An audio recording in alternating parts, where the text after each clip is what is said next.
Hello, everybody. It is me, Game Penguin 21, and today, well, it's another interesting salt roundup. These are just a bunch of different random, smaller videos or smaller topics that I just thought would make interesting talking points and talk about what's been happening in the gaming industry.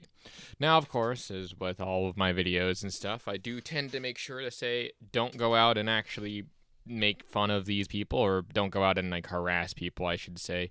I make fun of them because I do it for content purposes. And of course, it also keeps me consistent. But overall, this is just a bunch of random things that I didn't think deserved their own videos, but I still wanted to talk about because it's like news and stuff. And some of this news is like weeks old, but we're going to get more newer as we continue moving forward here. But of course, we have to start off with one of the more interesting ones here from pure PlayStation. But of course, before we get into this, we want to make sure like, comment, favorite, and subscribe. Do all the stuff that everyone wants you to do because I have to make sure the intro stuff happens. But with that being said, let's talk about some of the pure PlayStation stuff. But we're also going to be talking about Xbox things, obviously. But starting off of here with pure PlayStation, with the misinformation with the Japan studio shutdown and outrage were absolutely pointless. I still want Sony to acquire and establish first-party Japanese devs, studios, mainly focusing on JRPGs like they did during the PS1/PS2 era of greatness. With someone then basically quoting the Silent Hill and Gravity Rush creator, I'm going to fuck this name up, of Caricature Toyama, I believe so, but Mr. Toyama, as I'm going to refer to him as, basically stated that they wanted to have that Sony's shift from the PS2, I guess, to the PS3 to the PS4 area where they had a lot of this, was they wanted him to make bigger budgeted games, but he wanted to make more,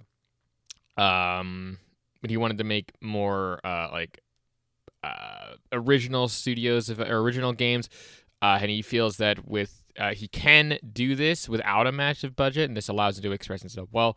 But by going independent, this allowed him to do that, where he basically saying that he left because of creative differences between Japan and between Sony and his studio stuff. And I'm assuming that most of the people who followed him did the same way. I'm glad that he's doing and creating more of his independent things. He's definitely done some good work from what I can tell. I mean, Gravity Rush was okay. It's not the end-all be-all of like the greatest, but it's definitely has its very good niche, and I wouldn't say that it's a bad game. Again, it's not my personal thing, as I haven't actually played it, but it's very interesting to see how, yes, the misinformation around the Japan studio shutdown seems to have been creative differences and not like budgetary constrictions, which I guess makes some semblance of sense.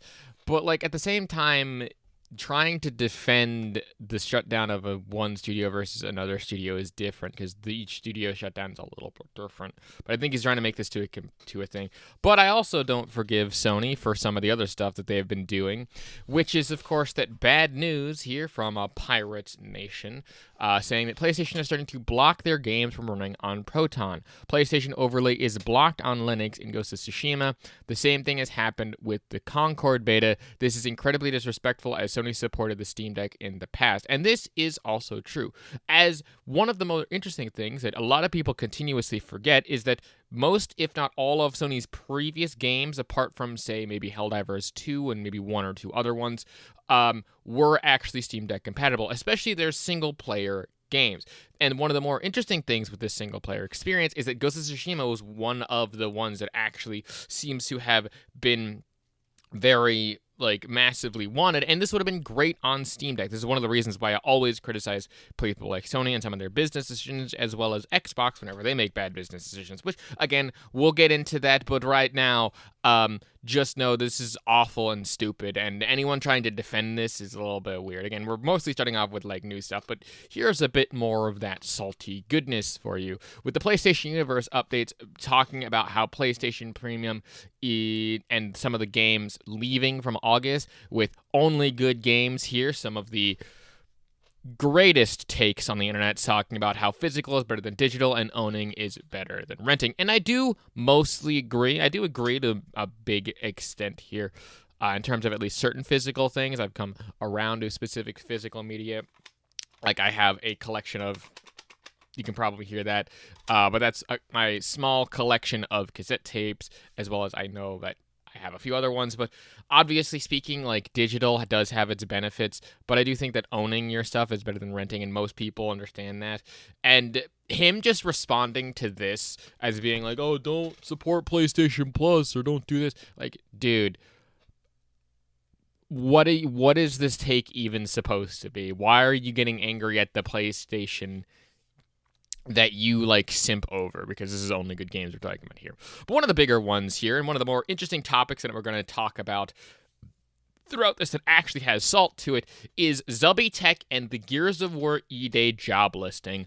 Oh boy, this was a big-in topic for the couple of weeks, or at least a few days that it was on Twitter. Now, what exactly happened? Well, Zubby Tech actually highlights a specific part that I'm going to kind of have to zoom in on. It might be a little bit crunchy in the terms of the screenshot, but basically, what happens is that it quotes out a part that says experience in Xbox Live, PSN, Steam, and other online gaming platforms for Gears of War E-Day. Now, the implications of this, that at least Zubby Tech and most of the people who are trying to defend this are saying, is that PSN, since it is listed, is one of the qualifications that is required and is one of the reasons for Gears of War E-Day apparently coming to PlayStation Network Day 1, according to Zubby Tech and other stuff.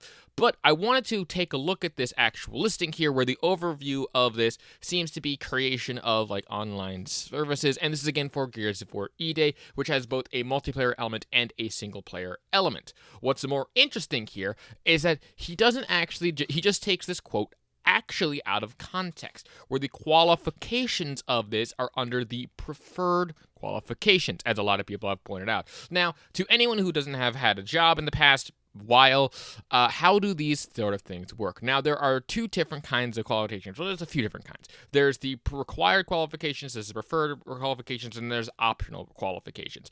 These are different tiers of qualifications of if you have them, then you must have X or must have Y, and it depends on where it is. In the required qualifications, they're usually very specified here for, again, the specific example, since we have this pulled up. The qualifications for this are you are required to have a bachelor's degree, around 2 years of experience with client-side online services, such as progression, matchmaking, and commerce, and 1+ years of experience of debugging. You also need to have experience in coding and engineering, with coding specifically in C++ in the preferred qualifications. You must have a specific year value of that. Now, of course, in the preferred qualifications, which these are not necessary, but also in terms of this also have specifics in here, where they need an interest in multiplayer gaming, obviously experience with Unreal Engine, very important, experience with the object-orienting programming language, again, C# is preferred in this context, with gaming-specific network experiences, including all the things listed there. And then there is the experience in Xbox Live, PSN, Steam, or other online gaming platforms, which is what everyone is trying to debate over here. Now, if you think that Zubby Tech is just kind of pointing this out and he doesn't actually think that, I went into some of the replies here, and Mr. Jimbo here points out, I'm pretty sure they just want someone experience, and I'm fairly certain experience in the online network, but Zubby Tech here specifically says nope. And he's been continuing to defend himself in the comment section here, because obviously he knows that since they specifically called out PSN under the preferred requirements, that means that this must be the correct thing here. But as some other people have pointed out, such as Dustin from the Xbox people, says, I do not think they are looking for relevant job experience means Gears of War is going to PlayStation. That's a stretch. And while I disagree completely with that wording specifically, I do think that it is a bit of a stretch to say that this is a preferred job requirements. These are not necessarily what is required for it, but it is preferred. The most important things that you need to have, again, are C++ and other stuff like that. But again, I think this person, whose name I just completely butchered, I am very sorry, said, I love the port begging from these losers. Also, this is the stupidest way to write anything in any where like soiling own articles while port begging. I don't know what this was. I just looked at that and yeah. But the thing is that like a lot of these people that like Zubby Tech continue to talk about how, oh, it actually makes sense. Get the origin stories to introduce the world to a whole new platform, as according to Bad Hombre here. To the actually making sense, and they release the Marcus Phoenix edition may make bank because PlayStation fans actually purchase games, which, like, oh my god.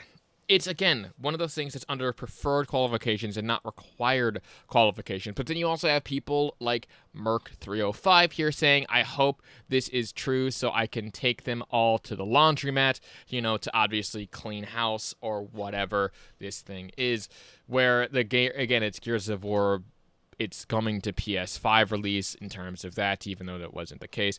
And then it's also that person you love to hate here, with a 14 years before the first game really is a great starting point to introduce PlayStation players to the franchise, which he made back in the 6th 13, which was, I believe, last month, because this is August that I'm making this. So he made this about 1 month ago, and he considers himself a prophet because...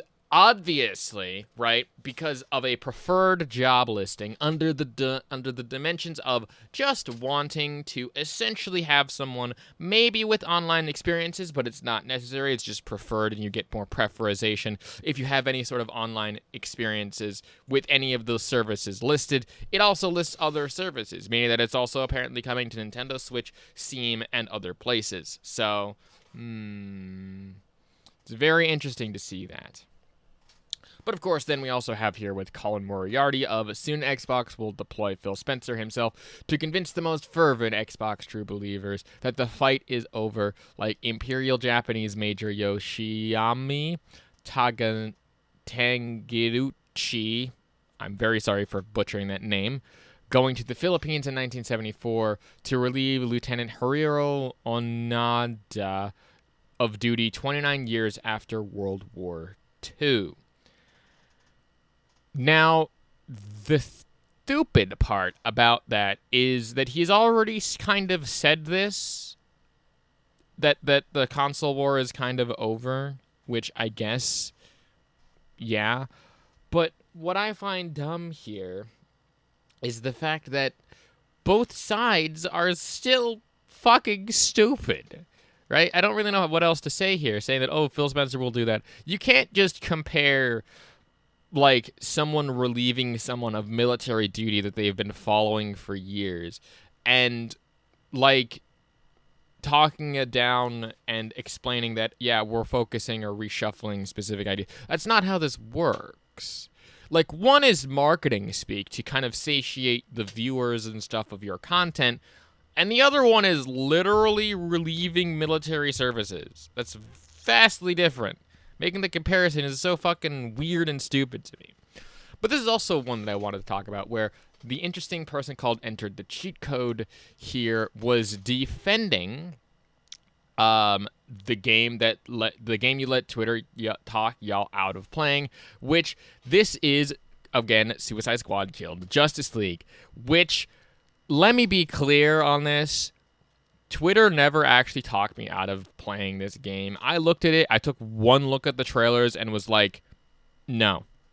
It's not a good game, regardless of what these people who are still trying to defend it. I found this interesting because he's not only like doubling down, but he's like tripling down here.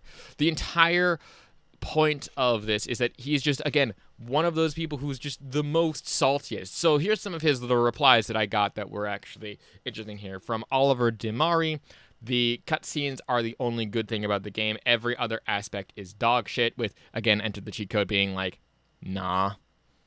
Even though the gameplay to me looks completely fucking boring, but that's just my personal opinion, apparently.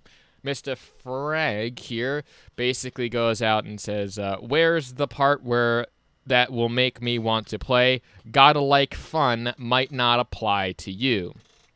Which, I mean, fair. Gotta like fun. I do like fun. but my personality of fun is, actually having some action in my game, which is why I've been petitioning for the finals to get more popular, because the finals to me is one of those games where it's really good and it's actually not really in the same venue, because one's a third-person shooter, one's a first-person shooter, but they're in the same range of, like, these games are kind of the same, but also it's just whatever the fuck it is.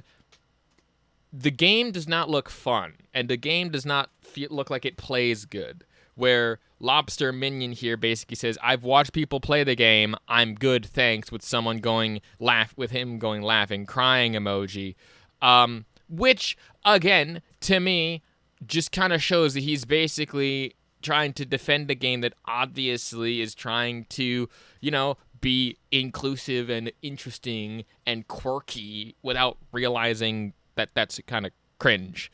But I wanted to point this one big last part out here, saying enter the cheat code and his actual Twitter bio being, "Fanboys are degenerate, corporate slaves. I'm here for the games. I will also clown all console platforms, and said fan bases as I see fit," which I find the most unironically hilarious fucking thing, considering that he is basically capping for what is essentially a Sweet Baby Inc. type of deal. Which, god damn it, that's hilarious. But of course, we also can't go one good Twitter salt video without talking about the Red Dragon. Now, what is the Red Dragon a little bit upset about? Well, the Deadpool controller. If you didn't know, for a point of, like, I believe, like, it was an establishment. It's like a marketing ploy or whatever the fuck for the new Deadpool movie. There is now a Deadpool official, like, controller, and I believe a console as well. But the official Deadpool controller has a butt to it. And Jake, as he points out, and as the Red Dragon retweet says, "I regret to inform you the butt on the Deadpool controller is a magnetic attachment that easily pops off," with the Red Dragon then pointing out that everything Xbox does is half-assed, which, apart from being a top-tier pun that I only just now realized upon reading that out loud, what did you expect them to do? Like, make a custom shell for this controller specifically, so that way, they had to completely remanufacture and retool specific equipment for this promotional material, rather than, say, altering the existing shells to insert the actual magnets and stuff to be able to put the controller on. Because, as some people actually pointed out, this is not that bad of a thing. For one of, if not the biggest reasons, is that you still have the Deadpool colors, and the Deadpool butt is detachable, meaning that the controller is actually a lot more fucking comfortable to hold it for the most part. Again, the Xbox controller is pretty solid, and overall, it has that standard controller layout and look and stuff. So making the controller making the butt detachable just makes sense, If you want to use the butt, use the butt. If you don't want to use the butt, don't use the butt. Like, why is it so awkward? Like, why do you have to, again, design something that's this awkward rather than, say, create something new with the same molding technology? Just make it separately, so that way, even if the ass breaks itself, then that's fine. Plus, it also makes sense when you talk about it in terms of some of the other controllers where they did more attachment type stuff, at least in terms of that. Where Astro Cyborg kind of points out what I've been talking about here. It says, how's this a bad thing? The controller can actually be used to game, and it can, again, be actually fucking comfortable. I have a couple of screenshots here that you can take a look at for it, but it's, again, one of those interesting things. One of the last couple of things that we will talk about within this stuff is going to be about basically FPSs, which is my bread and butter, where Noir comes in with a am I the only one who misses when shooters had a gritty military tone, where shooters now have all this bright colors and really fun attributes and things like that, and, like, overall futuristic and different types of aesthetic, whereas back then all the ones were gritty gunmetal military type shooters, which I liked these shooters and I like these shooters a lot, but there are definitely different types of shooters that you could have. Again, for me, the Finals is one of those ones that actually happens to have that. Noir also gets retweeted by Gaiman Lives here with anyone else remember back when people complained about every shooter having a gritty military tone, which again, at the time, a lot of people didn't like that as well. It became one of those things where it became kind of a death sentence for specific FPSs, and there wasn't as much variety in those types of games. Now there's a lot more colors and a lot more varieties and a lot more personality kind of injected back into it, which I actually kind of appreciate, but also can see where some people might long for that gritty, realistic military stuff. Now, of course, we have to then talk about the big one that happened this week, but I'm only going to mention it at the end a bit here because I'm running low on time, and I don't think you want to hear me talk for another, 15 minutes about this. But basically, the FTC is now reopening the investigation on Microsoft because of a degraded product in terms of their new positioning and talking about, and of terms of their new positioning on Xbox Game Pass and the price hike and increase. And M here kind of says what a lot of the PlayStation guys were talking about, in that all those who supported the deal are looking silly now. You batted for $1 trillion company, and the first thing they did was sting you. Scorpion to the frog.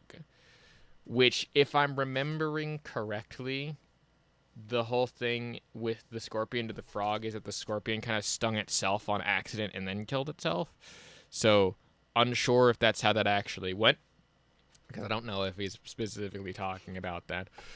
But here is my 2 cents on the matter, since, again, I don't really want to get into it because I've already talked to death about the price hikes and stuff like that.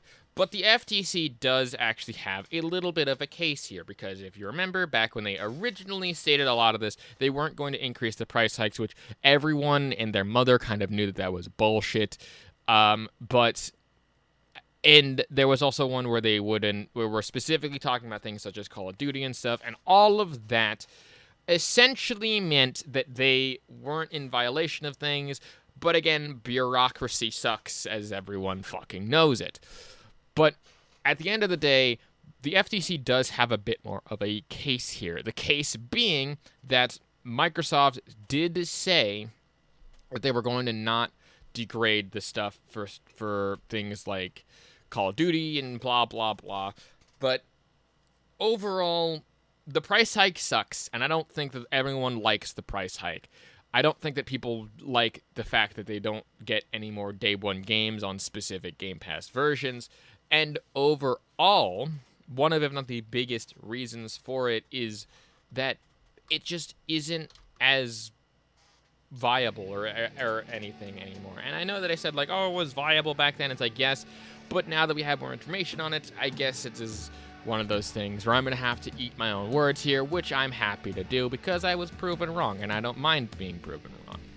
But overall, I think that'll about do it for today's Daily Dose of Salt. I know that was a lot of different topics to cover, but overall, those were the ones that I wanted to cover this week. The only other one that was very interesting that a lot of people got salty about was the Xbox coming to Fire Stick, which, again, even for these small sections, is only worth a very minimalist amount of effort on this part, because, again, it wasn't stupidly huge. Overall, that's going to about do it for this episode of I Ran Into a Microphone for however fucking long this has been, about stuff that is in the gaming sphere. My name is GamePang21. If you like what it is that I do and want to support me in any way, shape, or form, put everything down in the description below. Comment, like, and share, and subscribe and stuff. I am going to be releasing a new album, probably coming at the end of August or at the beginning of September. That's going to be, I believe, album 6. And then I'm going to probably have another thing there. If you want to listen to any of the music or any of my music that I make, links down to the Bandcamp description below. In any case, like I said before, thank you so much for watching. Peace off.